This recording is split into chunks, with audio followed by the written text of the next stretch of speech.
Thank you, Mr. Speaker, sir. And I thank the Honourable Minister for the question. Honourable Speaker, concerns have been expressed that our curriculum is outdated and irrelevant, not reflective of the needs of a modern society. Our ministry believes, Honourable Speaker, that to some degree it is relevant. However, to improve the teaching, resources need to be reviewed to capture new emerging concepts such as the artificial intelligence, AI, the 7 Rs and the 3 Rs, which is, as you know, is reduce, reuse, recycle, the Blue Pacific concept of a regional approach, a resilient region of peace, harmony, security, social inclusion, and prosperity that ensures all Pacific peoples can lead free, healthy, and productive lives, and gender equity, to name a few. Hence, we acknowledge that the needs to change. Mr. Speaker, sir, we know that our Fiji citizens who have graduated through our education system are quite marketable and are in demand abroad. Our neighboring countries continue to provide incentives and attractive packages to lure our citizens, which is proof that our curriculum, for the most part, is up to par with the knowledge and skill sets needed in a global market. Globally, we are competitive, we are succeeding, and however, the key now is to ensure that we continue to do so within our resources and in line with the strategic direction of the National Development Plan and SDG 4, that no one is left behind. Mr. Speaker, sir, strategies are being implemented to ensure that the national curriculum remain relevant, culturally cognizant, technologically savvy, and globally competitive. Students will acquire concepts from this outcome-based curriculum by applying and reinforcing these at home and in different parts of their lives. We say that every space that a child sets foot in is a school. The home is a school. The church is a school. This August house is a school. Our playgrounds and our parks, these are all schools. Mr. Speaker, sir, our outcome-based curriculum syllabi and not the archaic, prescriptive, output-driven one, however, needs to be reviewed to embed the very new emerging issues, such as those I have highlighted earlier, including the global pandemic resilience skills, online learning platforms, knowledge and innovative world of engineering and technology, and at the same time sustain our cultural heritage, moral and civic values, and responsibility in the forever changing global trends. Mr. Speaker, sir, past administrations, including some of my colleagues across the floor, instituted a top-down approach like, I woke up this morning and I want to change the curriculum. Last week, Honourable Speaker, I was part of the 2 days USP graduation sessions, and it was quite conspicuous that 95% of the graduates who were conferred with undergraduate and postgraduate degree in information technology, maths, physics, financial management, forensic accounting, and auditing did not have many okay. And I hate to bring this into but I'm stating something that I believe is out there. Is this the results of a new life math curriculum that one or few people thought and introduced overnight? The introduction of life math may have influenced most E-Toke students to offer it instead of the pure math, which all of us in this August house learned in school. Mr. Speaker, sir, what I witnessed got me thinking over this weekend because of our forefathers used celestial spheres for coordinates and directions in their inter-island travel. Our grandmothers used geometry for weaving mats and metrics when they made salt or pottery. Math has been part of our culture.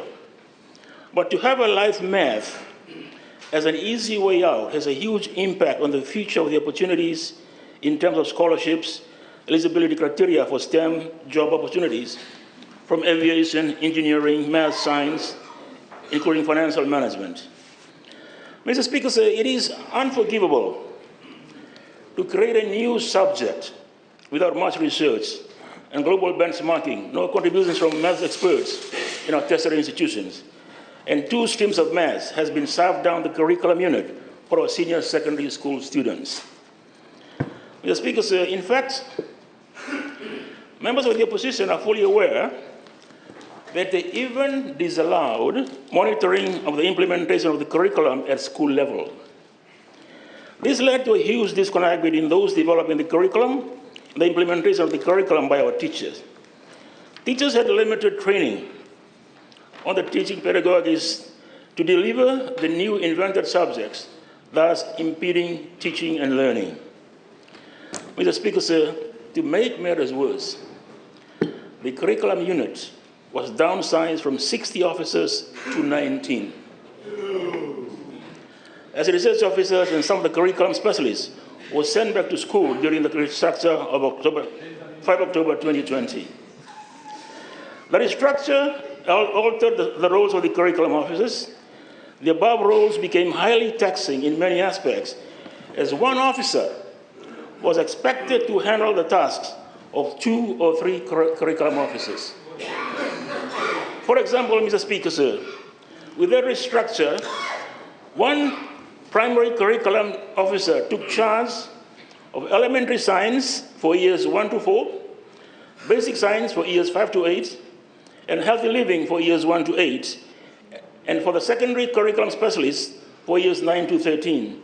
Again, one sole officer was expected to look after 3 subjects as well, for maths for year 9 and 10, life math for years 11 to 13, PO maths for 11 to 13, and physics for 11 to 13, along with preparation of national examination papers.